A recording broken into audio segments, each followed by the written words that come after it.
Scholarship है वो session 25-26 के स्टूडेंट के लिए ओपन हो गया है। जो भी लोग फॉर्म फिलअप करना चाहते हैं वो कर सकते हैं।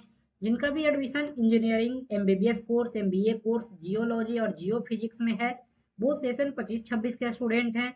तो वो सारे लोग अपना फॉर्म है वो फिलअप कर सकते हैं। ये स्कॉलरशिप है वो SC ST OBC general EWS सारे स्टूडेंट के लिए ओपन है। तो फॉर्म भरने का जो लास्ट डेट है वो 15 मई है। 2000 स्टूडेंट का सिलेक्शन है वो किया जाता है। 30% सीट है वो गर्ल्स के लिए रिजर्व रहता है और आपको इसके थ्रू 48,000 रुपये एनुअली है वो स्कॉलरशिप दी जाती है। तो फॉर्म भरने के लिए आपको ऑफिशियल वेबसाइट पे आना है। यहाँ तो डायरेक्ट लिंक है वो आपको नीचे डिस्क्रिप्शन में मिल जाएगा। फॉर्म भरने के लिए अप्लाई या स्कॉलरशिप वाले ऑप्शन पे क्लिक करेंगे तो आपके सामने जो भी कैटेगरी है वो सारा ओपन हो जाता है। यहाँ पे अगर जनरल यूजी कोर्स के लिए यानी कि इंजीनियरिंग एमबीबीएस जैसे कोर्स के लिए करना है तो वो यूजी सिलेक्ट करेंगे। जो एमबीए या फिर जियो साइंस के लिए करना चाहेंगे वो पीजी सिलेक्ट करेंगे। तो आपका जो भी कास्ट कैटेगरी है उसके अकॉर्डिंग आप है वो अपना सिलेक्ट कर लेंगे। उसके कुछ डिटेल दिया गया है कि एनुअल इनकम है वो 2 लाख से ज्यादा नहीं होना चाहिए। इसके बाद में आप देख सकते हैं नीचे में आधार नंबर और ओटीआर नंबर आपको डालने के लिए बोला गया है। ओटीआर बनाने के लिए सबसे पहले आपको एनएसपी स्कॉलरशिप का पोर्टल है वो ओपन करना है, वहां पे अपना रजिस्ट्रेशन करना है।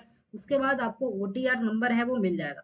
उस ओटीआर को यहाँ पे इंटर ओटीआर करेंगे। तो यहाँ पे सबसे पहले आपको आधार डालना है, यहाँ पे आधार नंबर डालेंगे, नीचे में आपको ओटीआर डाल देना है। 14 डिजिट का एक अंक होता है, उसको यहाँ पे डाल करके सेव वाले ऑप्शन पे क्लिक करना है। ओटीआर जमा करने के बाद आपको यहाँ पे सैंपल डॉक्यूमेंट दिया गया है, वही डॉक्यूमेंट अपलोड करना है, उसका सैंपल दिया गया है। आप इसे देख सकते हैं कैसे आपको सारे डॉक्यूमेंट है वो कॉलेज से वेरीफाई करवाना है। आपका जो भी कास्ट इनकम रेसिडेंस है या फिर मार्कशीट वगैरह है उसे कॉलेज से जो भी हेड है या फिर प्रिंसिपल है उसका यहाँ पे साइन और थप्पा है वो लगवा लेना है। उसके बाद में सारे को सेल्फ अटेस्ट है वो कर देना है। उसके बाद ही यहाँ पे अपलोड करना है। को कॉलेज से एक डिक्लेरेशन है वो बनवाना है, ये आपका बोनाफाइड की तरह डॉक्यूमेंट है। इस डॉक्यूमेंट में आपको सारा डिटेल है वो फिलअप कर देना है। यहाँ आपको ऊपर में अपना नाम है, यहाँ पे फादर्स नेम भर देना है। यहाँ पे आपका जो भी कोर्स है, अगर बीटेक कर रहे हैं तो बीटेक डालेंगे। यहाँ पे जो भी आपका ब्रांच है वो यहाँ पे फिलअप करेंगे। नीचे में आपको कॉलेज का नाम है वो फिलअप कर देना है। जिस एकेडमिक ईयर में एडमिशन लिए हैं तो ये 25-26 का है तो 25-26 यहाँ पे आपको फिलअप करना होगा। उसके बाद में एडमिशन या इनरोलमेंट नंबर होगा वो यहाँ पे डाल दीजिए। उसके बाद हमें आपका जो भी डेट ऑफ बर्थ है वो यहाँ पे डाल दीजिए। नीचे में जो कॉलेज का हेड होंगे या रजिस्ट्रार होंगे वो आपका यहाँ पे वेरीफाई कर देंगे और साइन मुहर है वो लगा करके आपको दे देंगे। तो दोस्तों इस तरह से ये डॉक्यूमेंट है वो आपको बनवाना होगा। उसके बाद में एक अंडरटेकिंग है वो खुद से आपको भरना होगा और ये स्टूडेंट को ही फिलअप करना है। तो जो भी डिटेल है वहाँ पे अपना नाम है, फादर्स नेम है, जो भी आपका कैटेगरी है वो सारा यहाँ पे फिलअप कर दीजिए। जो भी आपका ओटीआर नंबर है वो यहाँ पे फिलअप कर दीजिए। आपको यहाँ पे स्टूडेंट का सिग्नेचर कर देना है। कैपिटल लेटर में अपना नाम, mobile number, email ID, date, place ये सारा है वो फिलअप कर देना है। जब सारा ये सब डॉक्यूमेंट है वो आपका रेडी हो जाए तो यहाँ पे एक बॉक्स देखेंगे, इस बॉक्स में आपको टिक करना है, अप्लाई वाले ऑप्शन पे क्लिक कर देना है।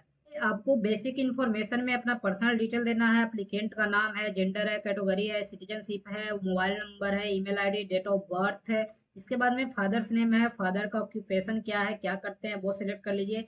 आपका एनुअल इनकम कितना है वो आप अपने सर्टिफिकेट के अकॉर्डिंग यहाँ पे फिलअप कर देंगे। तो सेकंड स्टेप में आपको एड्रेस है वो फिलअप करना है। यहाँ पे फुल एड्रेस आपको देना है। यहाँ पे आपको जो भी कंट्री है वो आपको सिलेक्ट कर लेना है।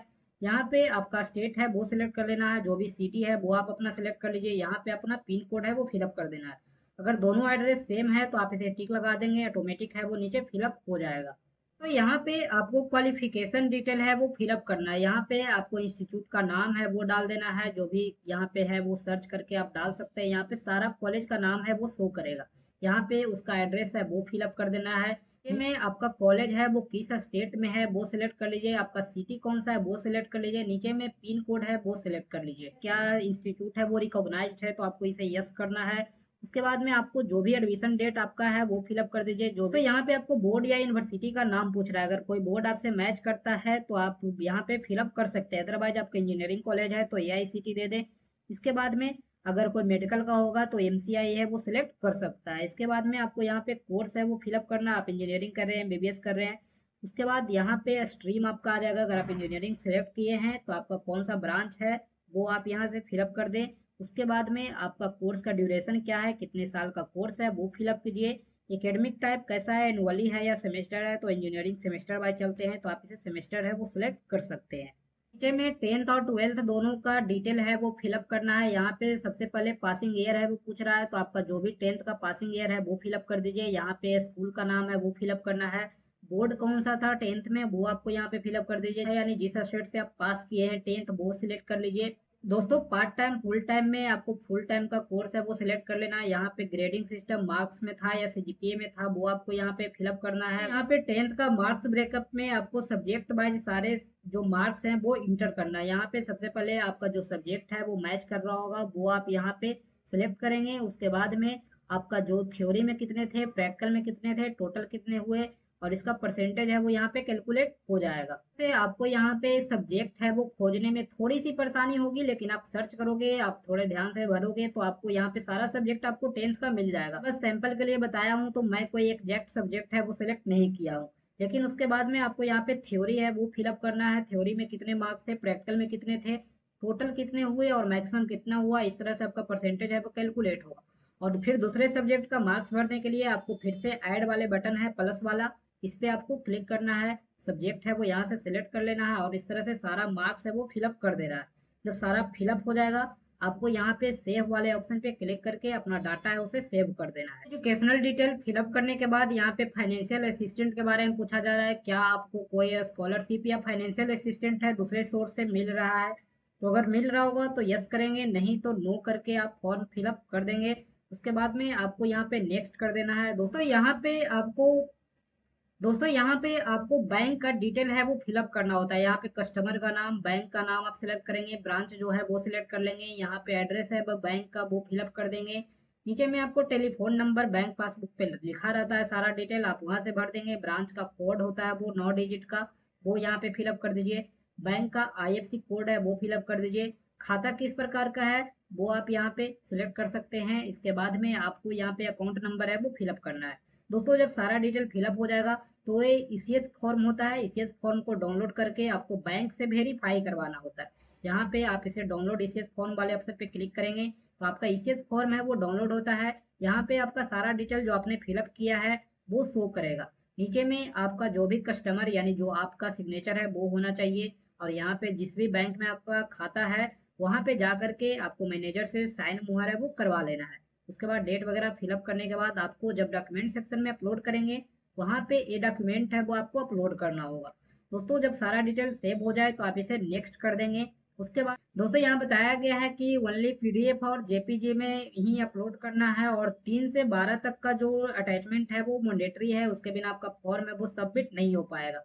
और जो इमेज और पीडीएफ का साइज है वो 200 केबी से कम होना चाहिए। जो सीरियल नंबर 4 लिख दिया गया है, लेकिन सीरियल नंबर 5 पे जो आपका कास्ट सर्टिफिकेट है वो जनरल के लिए वो अप्लीकेबल नहीं है, मनी मैंडेटरी नहीं है।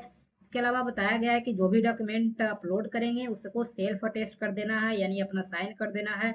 उसके बाद कॉलेज का जो भी हेड है या फिर एकेडमिक डीन है उनसे भी साइन है वो उस पर करवा लेना है और मुहर भी लगवा करके ही अपलोड करना है। दोस्तों यहाँ पे सबसे पहले आपको पैन कार्ड है वो अपलोड करना है, तो यस सिलेक्ट करेंगे। यहाँ पे पैन नंबर फिलअप करेंगे, उसके बाद में फाइल है वो सिलेक्ट कर लेंगे। दोस्तों पैन कार्ड ओनली इमेज में अपलोड करना है, पीडीएफ में अपलोड नहीं करना है। तो इसे सिलेक्ट करके अपलोड वाले ऑप्शन पे क्लिक करेंगे तो अपलोड हो जाएगा। उसी तरह से आपको यहाँ पे आधार कार्ड है वो फिलअप करना है, आधार नंबर, और वहाँ पे डॉक्यूमेंट सिलेक्ट करके आपको अपलोड कर देना है। यहाँ पे आपका कॉलेज का जो एडमिशन रिसिप्ट है उसको यहाँ पे अपलोड करना है, रिसिप्ट नंबर है वो यहाँ पे फिलअप कर देंगे और फाइल है वो यहाँ पे अपलोड कर देंगे। उसके बाद एप्लीकेंट का इमेज यानी आपका फोटो है वो अपलोड होगा और ये आपको जेप इमेज में ही अपलोड करना है, पीडीएफ में अपलोड नहीं करना है। यहाँ पे आपका कास्ट सर्टिफिकेट है वो अपलोड करना है, सर्टिफिकेट नंबर यहाँ पे फिलअप कर देंगे। इसके बाद एनुअल इनकम सर्टिफिकेट है तो इनकम सर्टिफिकेट का नंबर यहाँ पे डाल देंगे, यहाँ पे फाइल सेलेक्ट करके अपलोड कर देंगे। बर्थ सर्टिफिकेट यानी इसमें 10th का मार्कशीट है वो अपलोड करना होता है, तो आपको यहाँ पे इमेज है वो अपलोड कर देना है। उसके बाद में जो 12th का मार्कशीट है वो आपको यहाँ पे सेलेक्ट कर लेना है। इसके बाद में जो पीजी कोर्स के लिए अप्लाई करेंगे उनको ग्रेजुएशन का मार्कशीट है वो देना पड़ेगा, लेकिन जो यूजी के लिए कर रहे हैं उसको आपको यहाँ पे नो कर देना है। उसके बाद में आपका जो कॉलेज से डिक्लेरेशन आपने बनवाया है वो अपलोड कर दीजिए, कॉलेज का आईडी कार्ड है वो अपलोड कर दीजिए। इसके बाद में जो आपने सेल्फ अंडरटेकिंग है वो भरा है तो उसको यहाँ पे अपलोड कर दीजिए। दोस्तों उसके बाद में आप फॉर्म को सबमिट कर सकते हैं जब सारा डॉक्यूमेंट अपलोड हो जाए। इसके बाद ईसीएस फॉर्म का है तो ईसीएस फॉर्म आप फॉर्म भरने के बाद भी अपलोड कर सकते हैं। दोस्तों जब फॉर्म फिलअप करेंगे आपके स्क्रीन पर एक एक्नॉलेजमेंट नंबर है वो शो करेगा, उसे आप स्क्रीनशॉट ले लेंगे या फिर फोटो खींच लेंगे, वो आपके बहुत काम का है। अगर वो आप मिस कर देते हैं तो आपको फिर फॉर्म खोजने में बहुत ही कठिनाई होगी। तो आप अपना एक्नॉलेजमेंट नंबर है वो स्क्रीन से शो करेगा तो नोट कर लेंगे। उसके बाद जब आपका ईसीएस फॉर्म तैयार हो जाएगा तो यहाँ पे वेबसाइट पे एक ऑलरेडी रजिस्टर्ड सेक्शन है वो दिया गया है। वहाँ पे जब जाओगे तो अपना एक्नॉलेजमेंट नंबर के थ्रू अपना फॉर्म को लॉगिन करोगे। उसके बाद फिर से आपका इस तरह का पोर्टल है वो ओपन हो जाएगा, वहाँ पे अपना ईसीएस फॉर्म है वो फाइल सेलेक्ट करके अपलोड कर देंगे और फिर से सबमिट कर सकते हैं। ये तब तक होगा जब तक फॉर्म भरने का लास्ट डेट है वो खत्म ना हो जाए। एक बार खत्म हो जाएगा तो फिर आप यहाँ पे अपडेट नहीं कर पाएंगे। तो आप ईसीएस फॉर्म बाद में अपलोड कर सकते हैं। और दोस्तों जब फॉर्म फिलअप हो जाए तो फॉर्म का रिसिप्ट है वो अपने पास रखेंगे। जब आपको शॉर्ट लिस्ट किया जाएगा तो आपको मेल के थ्रू आपका हार्ड कॉपी है वो एप्लीकेशन फॉर्म का मांगा जाएगा, तो उस समय आपको देना होगा। लेकिन फिलहाल आपको कहीं भेजने की ज़रूरत नहीं होती है, आप उसे स्टोर करके अपने पास रखें। जब आपको शॉर्ट लिस्ट किया जाएगा तो आपको मेल के थ्रू बोला जाएगा या फिर आपको फ़ोन कॉल्स भी आएंगे। तो दोस्तों इस तरह से आप अपना फॉर्म है वो फिलअप कर सकते हैं। किसी भी तरह का कोई इन्फॉर्मेशन चाहिए तो आप ज़रूर कमेंट करें। Thank you.